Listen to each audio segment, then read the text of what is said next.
Health and safety. Health and safety, Health yes. and safety, we love it. So tell us, why are flapjacks that are triangular more dangerous, the spawn of the devil, than square ones? That is an exceedingly good question. And I think the answer is they're not, is the straight answer. Okay. But someone chose to take the issue into their own hands and justify and issue the edict stating that we will not sell three-pointed flapjacks because he came to the conclusion, I assume it was a he, came to the conclusion that they were more dangerous than a four-pointed one. Right. When in fact I think it was a disciplinary issue that really needed to be addressed. Yeah, this was about kids in a school, I can't remember where. Okay, why does that not surprise me?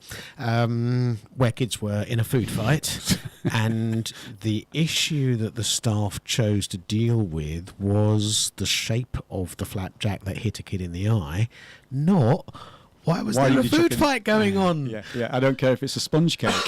Why are you chucking it at that young lad? Yeah, and what I really don't get, and I know you're very brave, Chris, coming here because we're going to try really hard not to beat you up on the subject of health and safety. No, I think we're going to find that we're going to bust a few myths today, which is why Chris is here. But where the stupidity is that there are a group of people at that school who chose to address a health and safety issue which they perceived as a triangular flapjack, completely ignoring what really, really is a health and safety issue, which is a food fight. Slippery things on the floor, and even a jam donut going in your eye that's spherical is going to.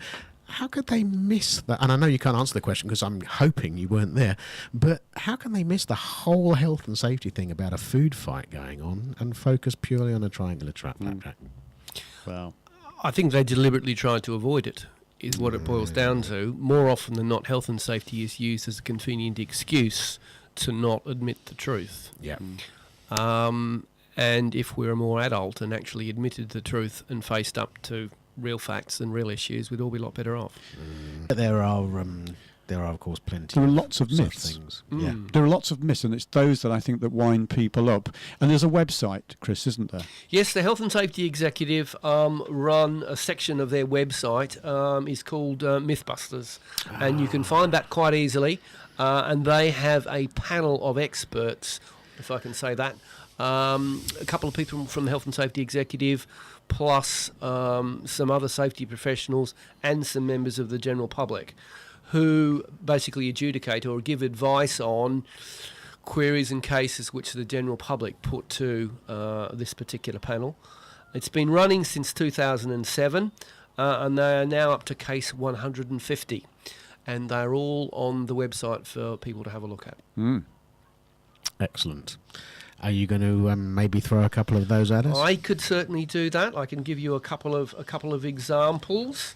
Excellent. Now, one of the ones that I like the most is actually a recent one called case number 146. Ah, yes, we know it well. I'm sure you do. And it says kettles banned in office, as this would encourage staff to walk around with open top cups. Oh, yeah, sounds risky to me. Very risky. At the aforementioned educational establishment I worked at, they implemented a ban on walking around with open top cups. They didn't ban the kettles, though? Nope. You could still have your hot drink, but you had to have a cover on your cup. Okay. Covers I can see, kettles, I don't know. I think that's a bit of a myth. Because a kettle...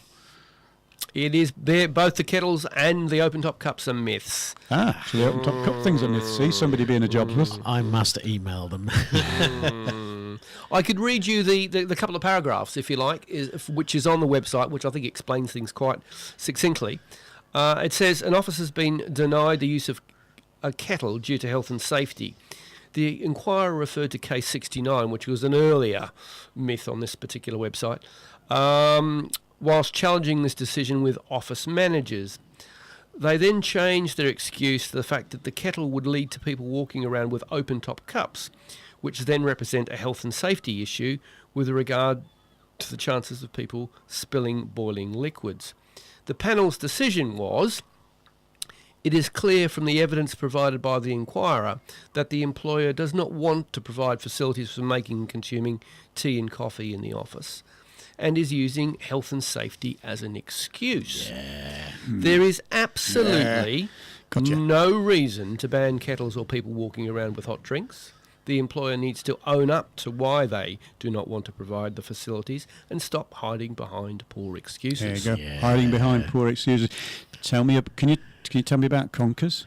Conkers, I know about Conkers. now, have I actually got the Can we play Conkers? Have I got the details of Conkers? Let me just have a look. I don't think I've got the details on Conkers, but yes, Right. Conkers has come up at on many occasions. I've got a more general one which related to conkers using skipping ropes and climbing trees, all of which some people think have been banned. Yeah. Otherwise known as everyday activities which children would like to undertake. And again, this goes back to October last year. And it says, a press story is saying that health and safety is a barrier to children enjoying everyday activities such as playing conkers, using skipping ropes or climbing trees. The panel decision. Skipping, playing conkers and football and climbing trees are all important activities which help children to have fun and learn about handling risk at the same time. There is no health and safety legislation which bans these activities. In fact, the Health and Safety Executive is on record as encouraging schools to allow these activities to go ahead. If individual schools choose to ban these activities, it is for reasons other than health and safety. See, the beauty of this Mythbuster site is that you could go back to somebody and say, hey, do you know you said it was health and safety? Can you tell us the truth? Why are you doing this? That's presumably what Exactly. the site's for. Yes, most definitely. And in fact, that's what a lot of the panel recommendations is, that the inquirer should go back to the person who's given this blanket statement and say, please tell us the truth.